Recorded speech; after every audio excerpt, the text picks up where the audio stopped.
Hello నమస్తే, నేను అశోక్. ఆంధ్రప్రదేశ్లో నకిలీ మద్యం వ్యవహారం ఇప్పుడు పెద్ద ఎత్తున రాష్ట్ర వ్యాప్తంగా ప్రకంపనలు సృష్టిస్తుంది. నకిలీ మద్యం సాగి చాలామంది ఇప్పటికే అనారోగ్యం పాలవుతూ వచ్చారు. ఈ నకిలీ మద్యానికి సంబంధించి టీడీపీ నేతల కనుసన్నల్లోనే జరుగుతుందంటూ కూడా వైసీపీ తీవ్ర ఎత్తున ఆరోపణలు చేస్తూ వస్తుంది. దీనికి సంబంధించి ఇప్పటికే ఈ నకిలీ మద్యం తయారు చేస్తూ పట్టుబడినటువంటి టీడీపీ ఇన్ఛార్జిని సైతం కూడా పార్టీ నుంచి సస్పెండ్ చేసినటువంటి పరిస్థితిని కూడా మనం చూస్తూ వచ్చాం. అయితే ఇప్పుడు దీనికి సంబంధించి ఎక్సైజ్ శాఖ ఈ నకిలీ మద్యం వ్యవహారం మీద సీరియస్గా దృష్టి పెడుతూ వచ్చింది. దీనికి సంబంధించి ఇంకా ఎక్కడెక్కడ ఈ నకిలీ మద్యం తయారవుతూ వచ్చింది, ఏ ప్రాంతాలకు సంబంధించి కావచ్చు, లేదంటే ఏ బార్ షాపులకు సంబంధించి ఈ నకిలీ మద్యం మొత్తాన్ని కూడా విక్రయిస్తూ ఉన్నారనేటువంటి అంశం మీద పూర్తి స్థాయిలో వాళ్ళు విచారణ చేయబోతున్నారు. దీనికి సంబంధించి ప్రధానంగా ఉన్నటువంటి వ్యక్తులు ఎవరైతే ఉన్నారో వాళ్ళకి సంబంధించినటువంటి బార్ షాపుల్లో కావచ్చు, అలాగే లిక్కర్కి సంబంధించినటువంటి ఏదైతే డిస్ట్రిబ్యూట్ చేసేటువంటి కొంతమంది వ్యక్తులు ఉన్నారో వాళ్ళందరి దగ్గర కూడా పిలిచి వాళ్ళని విచారించాలని చెప్పేసి కూడా ఇప్పుడు ఎక్సైజ్ అధికారులు అందరూ కూడా భావిస్తున్నారు. అయితే మనం ఆల్రెడీ చూస్తూ ఉన్నాం, దీనికి సంబంధించి ఎప్పుడైతే తంబలపల్లిలో దీనికి సంబంధించినటువంటి లిక్కర్కి సంబంధించినటువంటి విషయానికి సంబంధించి ఎప్పుడైతే బయటపడుతూ వచ్చిందో అప్పటి నుంచి కూడా ఆంధ్రప్రదేశ్లో లిక్కర్కి సంబంధించిన వ్యవహారం పెద్ద ఎత్తున మనం చూస్తూ వచ్చాం. ఇది మొట్టమొదటిగా మొన్న లిక్కర్కి సంబంధించి బయటపడినటువంటి ఆ గోడౌన్ ఏదైతే ఉందో ఆ గోడౌన్కి సంబంధించినటువంటి విజువల్స్ నేను మీకు చూపిస్తున్నాను.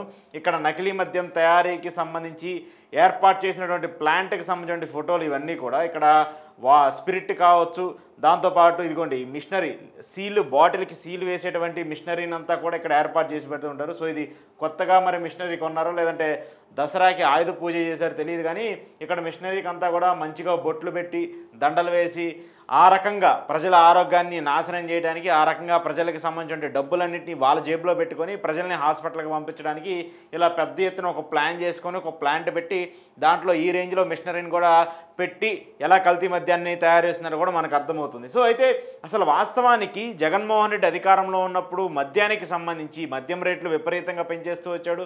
కేవలం కొన్ని లిమిటెడ్ బ్రాండ్లు మాత్రమే అమల్లోకి తీసుకొస్తూ వచ్చాడు. ఆ తర్వాత ఈ లిక్కర్కి సంబంధించి ఏదైనా ఆదాయం వస్తే ప్రభుత్వానికే వస్తుంది. ఎందుకంటే లిక్కర్ వల్ల చాలా డబ్బులన్నీ కూడా ప్రైవేట్ పరం అయిపోతూ ఉన్నాయి. ప్రైవేట్ కంపెనీలన్నింటినీ కూడా వాళ్ళు ఇష్టం వచ్చేట రేట్లు పెంచేస్తున్నారు, బ్లాక్ మార్కెట్ చేస్తున్నారు. దాని ద్వారా ప్రభుత్వానికి నష్టం వచ్చే అవకాశం ఉందని చెప్పేసి జగన్మోహన్ రెడ్డి మద్యాన్ని ప్రభుత్వంలోకి తీసుకొచ్చేసేసి పూర్తి స్థాయిలో లాభం వచ్చినా నష్టం వచ్చినా ప్రభుత్వమే భరిస్తామంటూ కూడా వాళ్ళు ఒక నిర్ణయం తీసుకుంటూ వచ్చారు. గత 5 ఏళ్ల పాటు మద్యాన్ని చాలా కఠినతరం చేసి ఉన్నవి తక్కువ బ్రాండ్ అయినప్పటికీ కూడా దానికి విపరీతంగా రేట్లు పెంచేసి తాగే వాళ్ళ కౌంట్ ఏదైతే ఉందో ఆ కౌంట్ని జగన్మోహన్ రెడ్డి తగ్గించుకుంటూ వచ్చారు. కానీ ఎన్నికల ప్రచారం అంటారా లేదంటే మిగతా అంశాలు అంటారా, కూటమి మాత్రము మద్యానికి సంబంధించి ఇంపార్టెన్స్ ఇస్తూ వచ్చింది.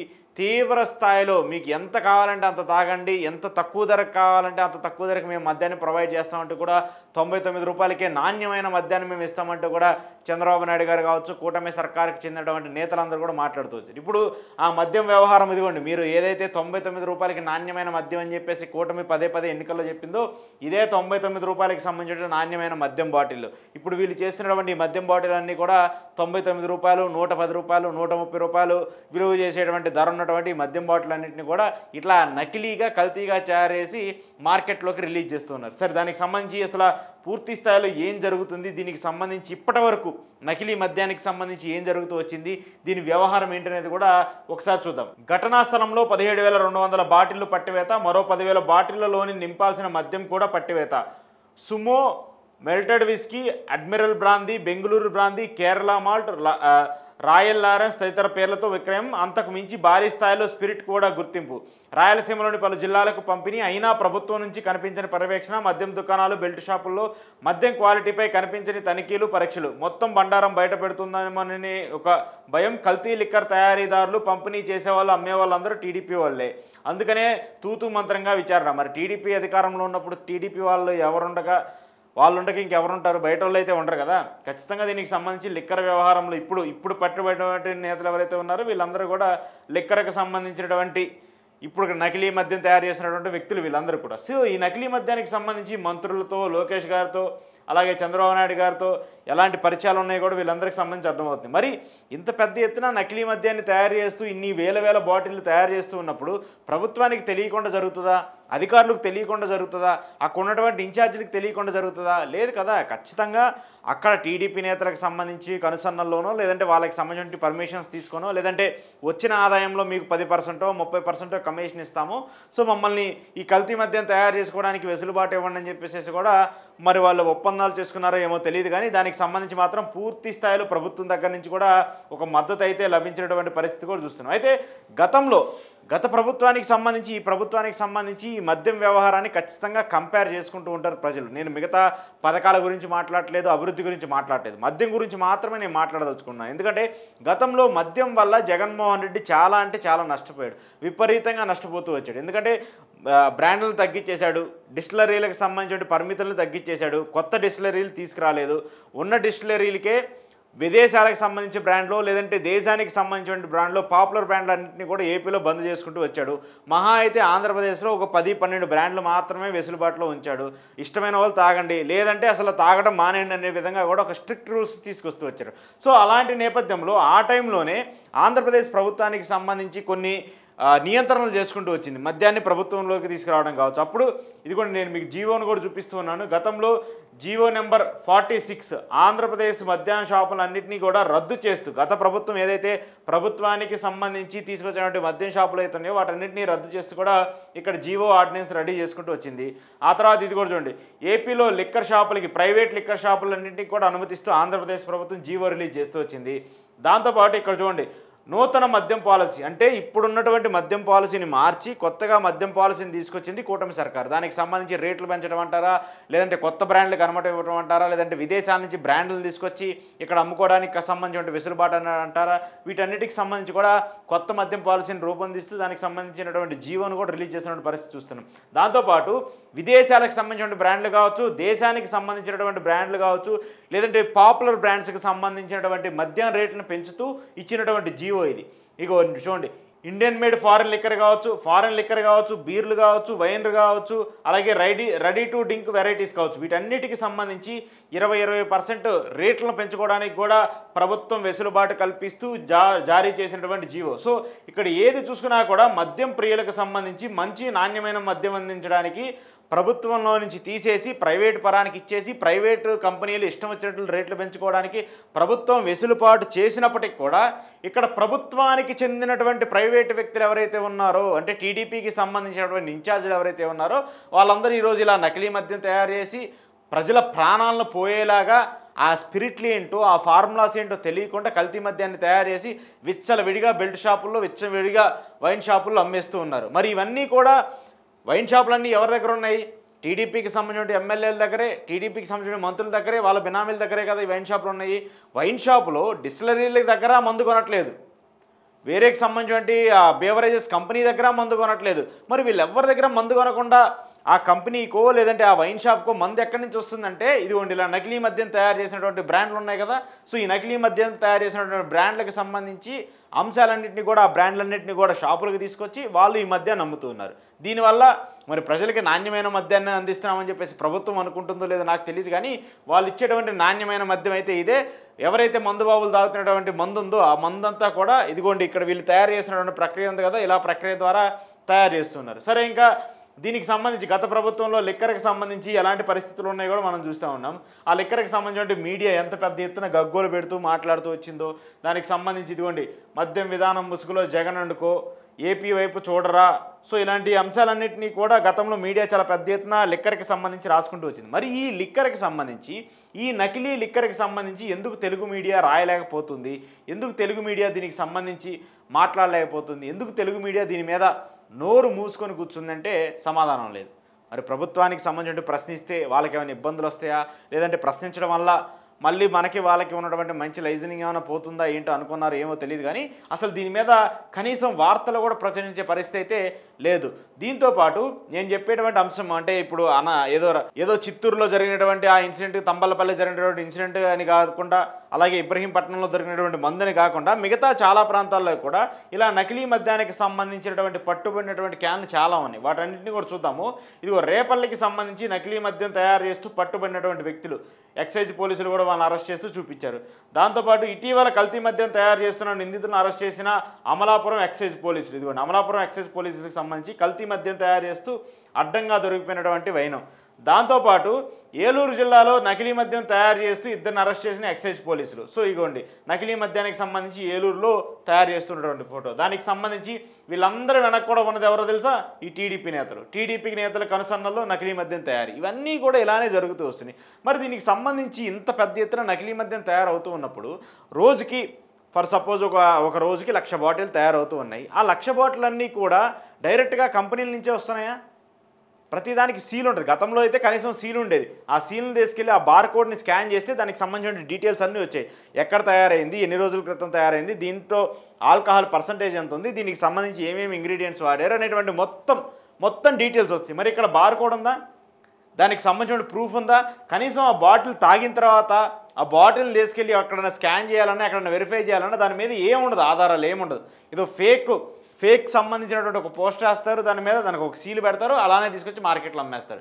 షాప్ వాడు ఏది అమ్మితే అది తాగేసే జనాలు ఉన్నారు కాబట్టి, వాళ్ళు ఏది ఇచ్చినా తాగేస్తారు కాబట్టి ఆ దూరంలోనే ఇలా అమ్ముకుంటూ వస్తున్నారు. ఇవన్నీ కూడా నకిలీ మద్యానికి సంబంధించి నకిలీ మద్యం తయారు చేస్తూ పట్టుబడినటువంటి దొంగలు వీళ్ళందరూ వెనక ఉంది ఎవరే అంటే టీడీపీకి సంబంధించిన నేతలు. అలాంటి పరిస్థితులే కనిపిస్తున్నాయి.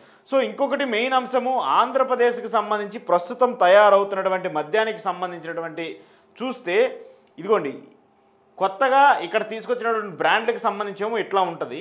వాటికి సంబంధించినటువంటి స్టిక్కర్లు కావచ్చు, దాంతోపాటు ఆ బాటిల్స్ కావచ్చు, దాంతోపాటు కొత్తగా అంటే నేషనల్ ఇంటర్నేషనల్కి సంబంధించిన బ్రాండ్లకు సంబంధించి కూడా ఆ బ్రాండ్లను కూడా దొంగ మద్యం, దానికి సంబంధించిన కల్తీ మద్యం తయారు చేస్తూ ఆ నేషనల్ బ్రాండ్లను కూడా మార్ఫింగ్ చేసే విధంగా ఈ రేంజ్లో వాళ్ళు కల్తీ చేసి మార్కెట్లోకి అమ్ముతున్నారు. అంటే పెద్ద పేరు మోసినటువంటి బ్రాండ్లను కూడా కల్తీ చేసి మార్కెట్లోకి తీసుకొచ్చేంత వెసులుబాటుని, దానికి సంబంధించిన సామర్థ్యాన్ని, అంత ఇన్ఫ్రాస్ట్రక్చర్ని వాళ్ళు క్రియేట్ చేసుకొని మరీ చేస్తున్నారంటే అసలు అక్కడ ఏమి లేకుండా ఎలా జరుగుతుంది?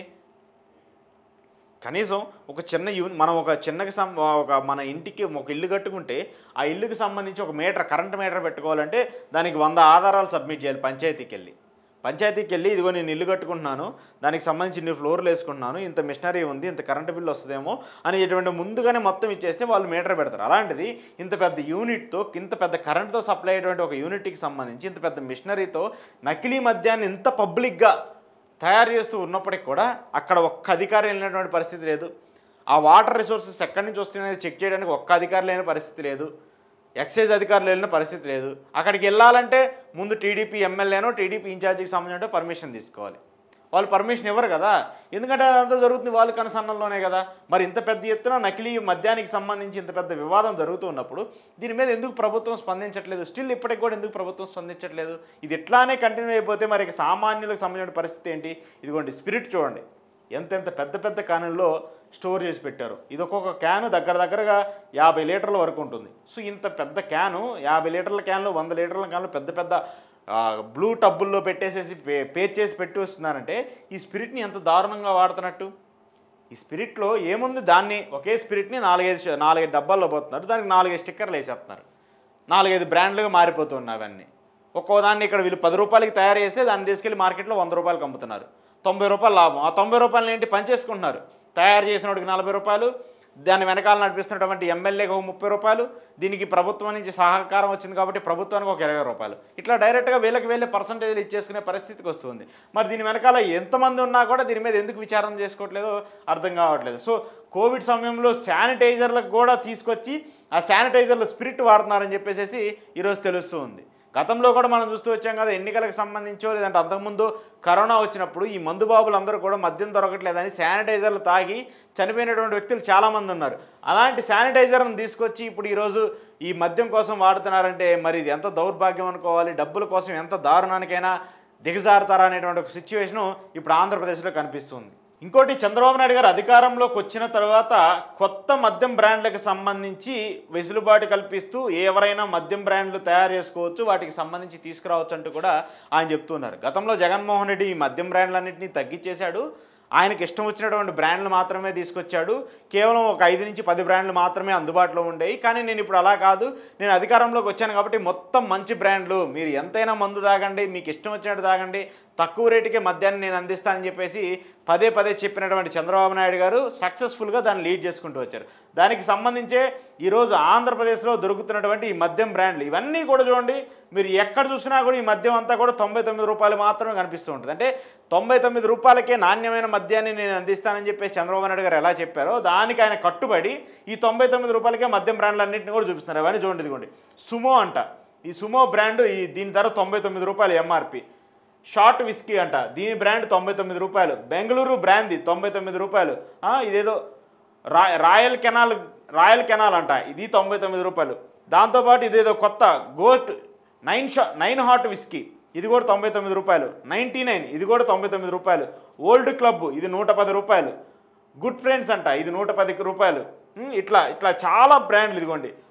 Old admiral, Kerala malted, Manjeera, champion. So ఇలాంటి ఈ బ్రాండ్లు ఏంటో అర్థం కాదు. ఈ బ్రాండ్లు అంటే దేశవ్యాప్తంగా ఈ బ్రాండ్లు ఉన్నాయా, కేవలం ఆంధ్రప్రదేశ్లోనే ఈ బ్రాండ్లు దొరుకుతాయో అర్థం కాదు. కానీ ఈ మొత్తం కొత్త బ్రాండ్లకి, కొత్త మద్యం విధానానికి సంబంధించి ఏదైతే వెసులుబాటు తీసుకుంటూ ఈ కొత్త మద్యం బ్రాండ్లకు సంబంధించి మేము మీకు మద్దతు ఇస్తున్నాము, మీరు కావాల్సినంత తయారు చేసుకోండి, కావాల్సినంత దోచుకోండి అనే విధంగా ఈ కొత్త బ్రాండ్లన్నిటికీ కూడా ఇచ్చేస్తున్నారు. మరి ఈ మద్యం తయారీకి సంబంధించి నిజంగానే ఇవి డిస్టిలరీల నుంచి తయారై వస్తున్నాయా, లేదంటే మన టీడీపీ పార్టీ వాళ్ళు ఇట్లా ఒక గోడౌన్లు తయారు చేసి దాంట్లో నకిలీ మద్యాన్ని తయారు చేస్తున్నారా? మరి దీన్ని కూడా చూసుకోవాలి కదా కొంచెం ప్రభుత్వం. మీరు కొత్త మద్యం విధానానికి పాలసీ తీసుకొచ్చేసి దాన్ని ప్రైవేటైజేషన్ తర్వాత చేయడం వల్ల ప్రభుత్వానికి ఎక్కువ ఆదాయం వస్తుందని చెప్పేసి మీరు భావించినప్పుడు, మరి ఈ నకిలీ మద్యం బాటిల్ అన్నీ కూడా మార్కెట్లో ఇంత పెద్ద ఎత్తున వస్తున్నప్పుడు దాన్ని కట్టడి చేయాల్సిన బాధ్యత కూడా ప్రభుత్వమే ఉంటుంది కదా. ఎందుకు మీరు ఆ నిర్ణయం తీసుకోవట్లేదు? ఒకవేళ ఆ నిర్ణయం తీసుకుంటే వచ్చే కమిషన్లు ఆగిపోతాయనా, లేదంటే మనకు వచ్చే ఆదాయం, ఎడిషనల్ ఆదాయం ఆగిపోతుందనా? ఇవన్నీ కూడా దగ్గరగా 12-13 బ్రాండ్లు, కొత్త బ్రాండ్లను తీసుకొచ్చి మార్కెట్లోకి రిలీజ్ చేశారంటే చిన్న వాళ్ళు, రోజు కూలీ చేసుకునే వాళ్ళు మందు తాగకపోతే పడుకునే పరిస్థితి ఉండదు. వాళ్ళు రోజు కనీసం ఒక క్వార్టర్ తాగి పడుకోవాల్సిన పరిస్థితి ఉంటుంది. అలాంటిది 99 రూపాయలు క్వార్టర్ ఉంది కదా అని చెప్పేసి డైరెక్ట్గా వెళ్ళి అది తీసేసుకొని తాగేస్తే అది కల్తీదా, అసలు నాణ్యమైన సరికా ఉండే పరిస్థితి ఉంటుందా? పెద్ద కంపెనీలకు సంబంధించిన బ్రాండ్లనే మీరు కల్తీ చేసి పడేస్తున్నప్పుడు ఇలాంటి చిన్న వాటిని కల్తీ చేయరని చెప్పేసి ఏంటి, సీల్ ఉంది కదా, స్టిక్కర్ ఉంది కదా, సేమ్ బాటిల్ కదా, సేమ్ కలర్ ఉంది కదా అని చెప్పేసి చాలామంది అదే అనుకొని తాగేస్తూ ఉంటారు. కానీ మీరు అందరూ అర్థం చేసుకోవాల్సింది ఏంటంటే బాటిల్ మాత్రమే మారుతుంది, లోపల ఉన్న మందు మొత్తం ఒకటే. ఆ మందు కూడా కల్తీ మందు. ఆ మందు కూడా ఇక్కడ మనకి డిస్టిలరీల నుంచి తయారు చేసి వచ్చే మందు కాదు. అది కేవలం టీడీపీకి సంబంధించిన వ్యక్తుల కన్సర్న్లలో తయారు చేసేటువంటి కంపెనీలకు సంబంధించి వచ్చేటువంటి మందు. సో ఇలాంటి మందు దగ్గరగా ఈ కొత్త 12 బ్రాండ్లకి ప్రభుత్వం అనుమతించింది కాబట్టి ఈ 12 బ్రాండ్లన్నింటినీ కూడా ఈ 12 బ్రాండ్లని డూప్లికేట్ బ్రాండ్లుగా మార్చి దాంట్లో వాళ్ళకి నచ్చినటువంటి మందును ఫిల్ చేసేసి లిక్కర్ షాపులకి, లేదంటే బెల్ట్ షాపులకి, గ్రామాల్లో చిన్న బెల్ట్ షాపులు పెట్టేసేసి ఎక్కడ పడితే అక్కడ మద్యాన్ని అమ్మేస్తున్నటువంటి పరిస్థితి కనిపిస్తుంది. సో ఇలా ప్రతి చోట ఎక్కడ చూసినా కూడా మనం చూడండి, ఎక్కడ చూసినా కూడా ఆంధ్రప్రదేశ్లో ఉన్నటువంటి ప్రతి చోట కూడా కొత్త మద్యం పాలసీకి సంబంధించి తీసుకొచ్చేటువంటి విధానం. సో ఇంత పెద్ద ఎత్తున ఇంత నకిలీ మద్యం తయారవుతున్నా ఆంధ్రప్రదేశ్ రాష్ట్రంలో ఈ రేంజ్లో నకిలీ మద్యానికి సంబంధించి తయారవుతున్నప్పటికీ కూడా గత ప్రభుత్వం మీద ఇంకా విమర్శలు చేస్తూ ఉన్నారు. దీనికి సంబంధించి గతంలో ఎన్సీఆర్బీ దీనికి సంబంధించిన ఒక రిపోర్ట్ ఇస్తూ వచ్చింది. ఏంటి, కల్తీ మద్యం తాగి మృతి చెందినటువంటి వ్యక్తులు ఎవరైతే ఉన్నారో దానికి సంబంధించి ఆంధ్రప్రదేశ్లో ఎక్కువ మంది ఉన్నారు. దగ్గరగా జగన్మోహన్ రెడ్డి హయాంలో నకిలీ మద్యం తాగి, కల్తీ మద్యం తాగి 30,000 మంది చనిపోయారని చెప్పేసి పదే ప్రభుత్వం కూడా చెప్తూ వచ్చింది. దానికి సంబంధించిన రిపోర్ట్ను కూడా నేను మీకు చూపిస్తాను, ప్రభుత్వం ఏం చెప్పిందో దీనికి సంబంధించి అనేది కూడా. ఎందుకంటే ఇది కొంచెం ప్రజలు తెలుసుకోవాలి. దీనికి సంబంధించి ప్రజలు తెలుసుకోకపోతే ఇదిగోండి, ఇది రిపోర్ట్ ఇస్తూ వచ్చింది. కేంద్ర ప్రభుత్వము దీనికి సంబంధించి రిపోర్ట్ ఇస్తూ వచ్చింది. ఏంటి, నకిలీ మద్యానికి సంబంధించి ఎంతమంది చనిపోయారు ఏంటి అనేది కూడా. ఎన్సీఆర్బీ నివేదిక ప్రకారం 2022లో దేశంలో అక్రమ కల్తీ మద్యం కేసులు 507గా నమోదు కాగా ఆ అక్రమ కల్తీ మద్యం వల్ల 617 మంది చనిపోయారు. బీహార్లో 134 మంది, కర్ణాటకలో 96 మంది, పంజాబ్లో 90 మంది, ఛత్తీస్గఢ్లో 60 మంది, జార్ఖండ్లో 55 మంది, ఉత్తరప్రదేశ్లో 50 మంది మరణించారు. అదే సమయంలో మన ఆంధ్రప్రదేశ్లో అక్రమ కల్తీ మద్యం సేవించి కేసు ఒక్కటి కూడా నమోదు కాలేదు, ఎవరూ అస్వస్థకు గురి కాలేదని, ఒక్క మరణం కూడా నమోదు కాలేదని చెప్పేసి చెప్తూ వచ్చారు. మరి కేంద్ర ప్రభుత్వము ఎన్సీఆర్బీఏ ఇలాంటి నివేదిక వస్తే గతంలో మీరు ఎన్నికలకు సంబంధించి చేసేటువంటి ప్రచారం అంతా ఏమైపోయింది? 30,000 మంది చనిపోయారు, కల్తీ మద్యం దాగి జగన్మోహన్ రెడ్డి అధికారంలో ఉన్నప్పుడు ఏవైతే కొత్త బ్రాండ్లు తీసుకొచ్చి నకిలీ మద్యం చేసి చనిపోయారని చెప్పేసి మీరు చెప్తూ ఉన్నారో, మరి ఆ 30,000 మంది ఇప్పుడు ఏమైపోయారు? ఉమెన్ ట్రాఫికింగ్ జరిగి 33,000 మంది మారమైపోయారు. అది కూడా అబద్ధం అని చెప్పేసి పార్లమెంట్ సాక్షిగా చెప్తూ వచ్చారు. ఇలాగే ఇప్పుడు మీరు చెప్తున్నట్టు 30,000 మంది కల్తీ మద్యం దాకా చనిపోయారని చెప్తూ ఉన్నారు. ఇప్పుడు డైరెక్ట్గా ఎన్సీఆర్బీ రిపోర్ట్లోనే ఆంధ్రప్రదేశ్లో కూడా ఒక్క కల్తీ మద్యానికి సంబంధించిన మరణం కూడా నమోదు అవ్వలేదని చెప్పేసి ఎన్సీఆర్బీ రిపోర్ట్ చెప్తుంది. మరి దాన్ని కూడా మీరు చెప్పినటువంటి తప్పుడు ప్రచారాలకి, మీరు చెప్పినటువంటి అబద్ధాలను కూడా కొట్టేసే పరిస్థితి వచ్చింది. దాంతోపాటు ఇప్పుడు మీరు తయారు చేసినటువంటి కల్తీ మద్యం తాగి ఎంతమంది చనిపోతూ వస్తున్నారు? దానికి సంబంధించి మీరు ఏమైనా రిపోర్ట్ ఇస్తారా? గత ప్రభుత్వం తప్పులు చేసింది కాబట్టి వాళ్ళు 11 స్థానాలకు పడుకోబెట్టారు. మీరు అధికారంలోకి వచ్చారు 164 స్థానాలతో విజయకేతనం ఎగరేస్తూ. ఈ 164 స్థానాలకు సంబంధించి ప్రతి నియోజకవర్గంలో కూడా మీరు తయారు చేసినటువంటి కల్తీ మద్యం కూడా అక్కడ అమ్ముడవుతుంది కదా. ప్రతి 3 బాటిల్లో ఒక బాటిల్ నకిలీ మద్యం, ప్రతి 3 బాటిల్లో ఒక బాటిల్ నకిలీ మద్యం కనిపిస్తుంది అక్కడ. ఆ నకిలీ మద్యం తయారు చేసింది ఎవరో? టీడీపీకి సంబంధించిన వ్యక్తులు డైరెక్ట్గా దొరికిపోయారు. దొరికిపోయినా కూడా ఇంకా బుకాయించే ప్రయత్నం చేస్తూ ఉన్నారు. సో ఇవన్నింటినీ కూడా ఖచ్చితంగా ప్రభుత్వం దీని మీద దృష్టి పెట్టి దీన్ని ఇప్పటికిప్పుడే ఖండించి వాళ్ళ మీద చర్యలు తీసుకొని దీని వెనక ఉన్నటువంటి వ్యక్తులు ఎవరైతే ఉన్నారో ఇప్పటివరకు ఈ సేల్స్ని, ఈ శాంపిల్స్ అన్నింటినీ కూడా ఎక్కడెక్కడ వరకు పంపించారో వాటన్నిటిని మళ్ళీ రివ్యూ చేసి దీని వెనక ఉన్న వ్యక్తులు ఎవరైతే ఉన్నారో వాళ్ళందరినీ కూడా వెంటనే అరెస్ట్ చేసి చర్యలు తీసుకోకపోతే రాబోయే రోజుల్లో ఈ మద్యం తాగి మరింతగా ప్రజల ప్రాణాలు కోల్పోయే పరిస్థితి ఉంటుంది. మద్యమే దరిద్రం అనుకుంటే దానికి సంబంధించి దానికి తోడు ఈ కల్తీ మద్యం ఒకటి తయారైపోయి మీరు డబ్బులు జేబులో పెట్టుకోవడానికి మనకి ఎన్నికల్లో ఖర్చులు పెట్టాలి కాబట్టి, ఎన్నికల్లో పంచాలి కాబట్టి ఇప్పుడు ఈ నకిలీ మద్యం ఏదో ఒకటి అమ్మేసి సంపాదించేద్దామని చెప్పేసి అనుకునేటువంటి టీడీపీ నేతలు ఎవరైతే ఉన్నారో వాళ్ళందరూ కూడా జర ఆలోచించండి. ఇప్పుడు మీరు చేసినటువంటి ఈ పాపం అంతా కూడా రేపు మీకు తగిలే పరిస్థితి వస్తుంది. కాబట్టి ఈ నకిలీ మద్యానికి సంబంధించిన వ్యవహారం మీద ఎక్సైజ్ శాఖ సీరియస్గా దృష్టి పెట్టాలి. మీరు రాజకీయాలకు ఒత్తిళ్ళకి లొంగకుండా దీనికి సంబంధించిన వ్యవహారం వెనక ఎవరైతే ఉన్నారో వ్యక్తులు వాళ్ళందరినీ కూడా అరెస్ట్ చేసి వాళ్ళకి సంబంధించి శిక్షలు పడేదాకా కూడా మీరు పోరాటం చేయాలని చెప్పేసి కోరుతున్నాం. లేకపోతే మాత్రము సామాన్య ప్రజలు, మీకు ఓట్లు వేసినటువంటి ప్రజలే మీరు తయారు చేసేటువంటి ఈ నకిలీ మద్యం తాగి ప్రాణాలు కోల్పోవాల్సిన పరిస్థితి ఆంధ్రప్రదేశ్లో వస్తుంది.